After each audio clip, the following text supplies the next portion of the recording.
Alright, this one is a major story that I wanted to talk about. I finally got enough time to do so let's do just that. Every other article had their time to shine, but now it's time for us to have a little discussion about what was stated. So if we head into our time machines and go back a couple weeks ago, we see a tweet reply from the devs. As far as I know, the definition of a dev hell requires the game to not make any development progress. While Dying Light 2 keeps moving forward, we announced the game too early, but it's far from being in dev hell. Well, first off, we know the game is not in dev hell. This is something that we've stated so much on this channel, it's probably drilled into your brain by now. So let's focus on the part we announced the game too early. And this really speaks a lot about what's occurring, how it's going to shape development, how it has shaped development, and much more. But you know the deal, we do things a tad bit different around here, and I wanted to hear your thoughts on this situation, so I asked just that, and overwhelmingly, a lot of you did say that the game was indeed announced way too early. And many of you shared some insight that I will touch upon in a moment. So, Dying Light 2, first announced all the way back in E3 of 2018.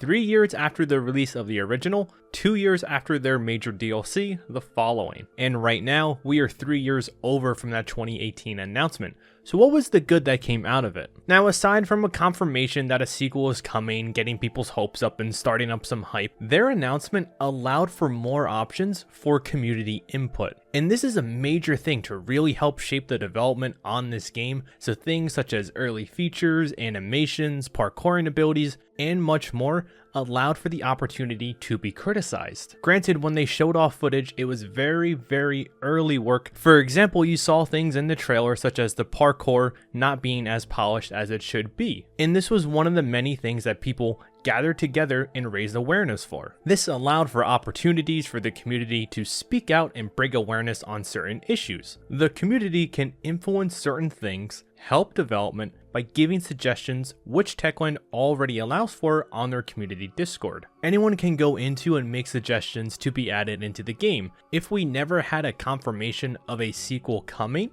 community feedback might have been very limited. If the development process was very early when the game was announced, which sounds like it was in this case, it would allow for a higher chance of community feedback to be added in. Let's say if the game was announced, development was done, and was supposed to come out a couple months after, the time between announcement and release would be drastically different, and it would impact how much time the community has for offering up feedback. And on top of this, you also had creators like myself speaking out on the things that worked in the original and things that didn't work. Additionally, their announcement and videos related to Dying Light 2 are literally some of their most popular videos on their channel. So in addition to that hype, it also brought in new members into the community to come in and play the first one, possibly in anticipation for the second. And when you have more members coming in, you have more opportunities for feedback as well. See how this works? But now let's shift over to the bad side. I mean, we've already seen kinda what's occurring and what is happening. They announced it way too early. They stated that. And then they went on for months and months, over a year, without saying a peep about its process. If you weren't keeping tabs on Techland and checking the Discord,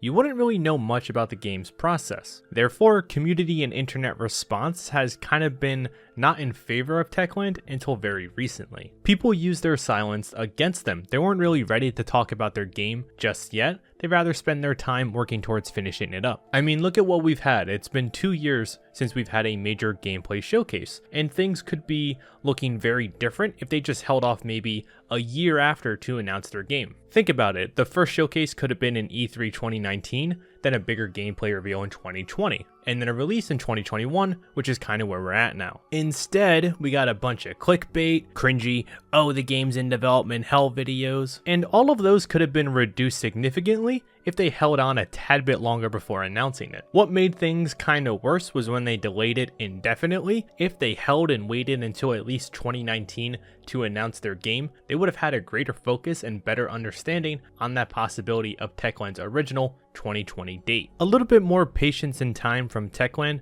would have allowed them to sit back, be like, okay, this is what realistically is going to happen, and they could have mapped out their timeline of events. But in short, that's the good and the bad. To be honest, I'm a believer with everybody else. I think it was announced a tad bit too early. Had they waited a little bit longer, things might be looking different for them at the moment, especially with community response. But don't you worry, the game is coming out. We just have to hold on a little bit longer. That's what I had to say. That's what some of the community members had to say. I'd be curious to hear your thoughts down below. Huge shout out to our newest member, Hunter. Thank you so much. I really do appreciate the additional support. But everyone, thank you all for watching. I cannot believe how much support we are getting. If you did like this video, please do consider subscribing and leaving a like as well. Thank you all so much. And with all that said, hope you have a good night, good luck. We're one step closer to world domination.